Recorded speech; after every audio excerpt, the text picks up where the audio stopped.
Ever since the day that you went away, you went away.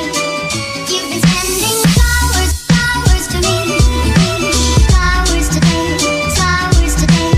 Instead of sending flowers, come back to me and hold me in your arms again. Hi guys! Welcome back to my channel. It's me, Charm, and for today's video, I will be doing a DIY room decor in a low budget. But before we start, make sure to subscribe on my channel and click the notification bell to be notified whenever I post a new video.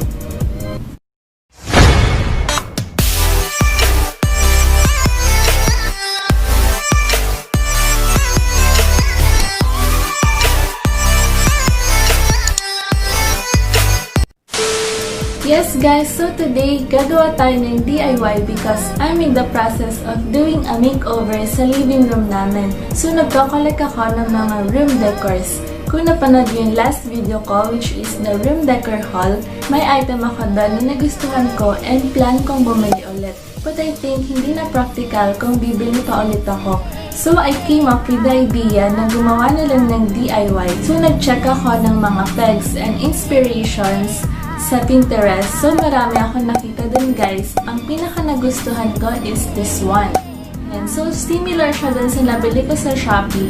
And cheaper price siya and madali din siyang gawin. So, if you wanna know paano gawin to, just keep on watching.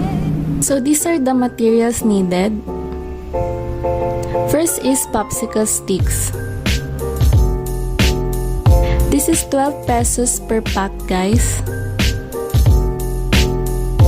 Next is glue gun and of course glue stick. Lastly, we need a paint.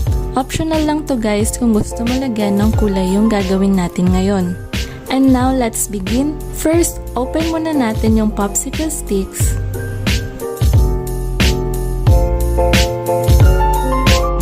Then, start na natin i-pattern yung hexagon shape. So we need 6 popsicle sticks in every layer.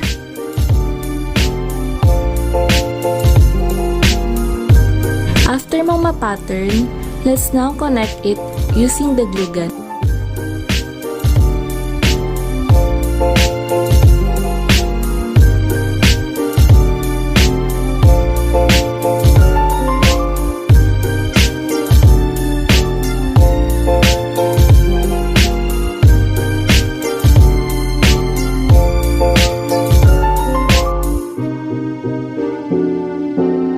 And now, okay na yung base natin. Just continue the process hanggang sa mabuo na siya.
Ginawa ko siyang 15 layers guys para mas maganda siya tignan, and nakagamit ako ng 2 packs of popsicle sticks.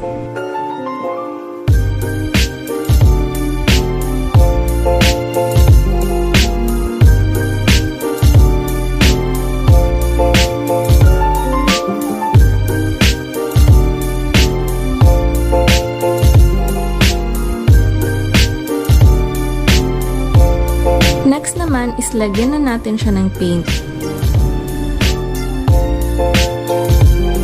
So yung isang gagawin ko guys, di ko nalalagyan ng kulay.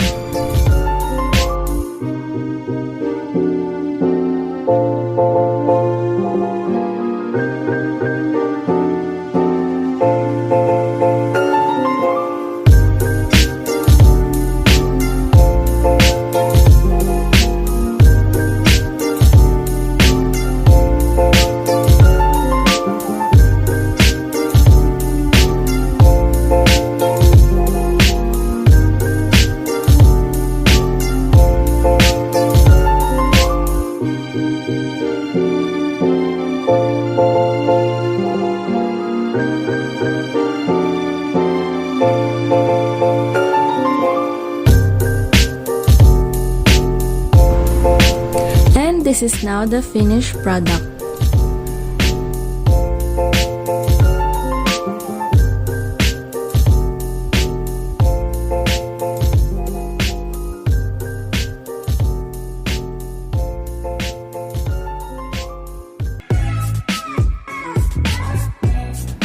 And welcome back guys! So we're done for our DIY project. So ito na yung finished product natin. So, ito yung hindi natin kinalayan at ito naman yung kinalayan natin. So, sobrang dali lang niyang gawin guys and sobrang mura sa halagang 30 to 35 pesos each. Meron ka ng room decor. And that's it for this video guys. I hope nabigyan ko kayo ng idea para sa room decor ninyo. Thank you for watching this video and I'll see you on the next one. Bye!